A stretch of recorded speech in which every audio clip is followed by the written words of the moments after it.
নোয়াখালীতে তরমুজ, শসা, বরবটি সহ বিভিন্ন ফসল উৎপাদন করেছেন কৃষকরা। কৃষি কর্মকর্তাদের তেমন তদারকি নেই বলে অভিযোগ তাদের।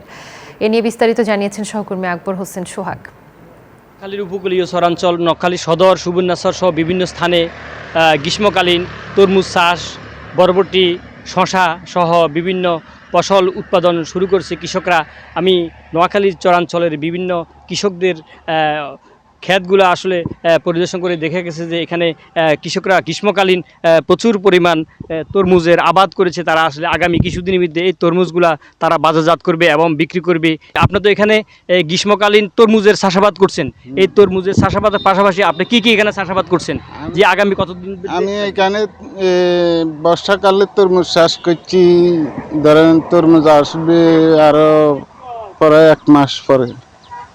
আর সেই লাগায় বরকুটি সিম করছি, এই শসা করছি, তারপরে মরিচ করছি। সরকারিভাবে কৃষি অধিদপ্তরের পক্ষ থেকে সার এবং বীজ, বিভিন্ন ফসলের বীজ বিনামূল্যে বিতরণ করার কথা থাকলেও বিভিন্ন জায়গায় বিতরণ করা হচ্ছে, কিন্তু নোয়াখালীর উপকূলীয় এই অঞ্চল অর্থাৎ চরুরিয়া এবং সোনাপুরের পশ্চিম অঞ্চল সহ মানুষ এখনও তারা কৃষকরা তেমন কোনো বীজ এবং সরকারের উপকরণগুলো তেমন পাচ্ছেন না।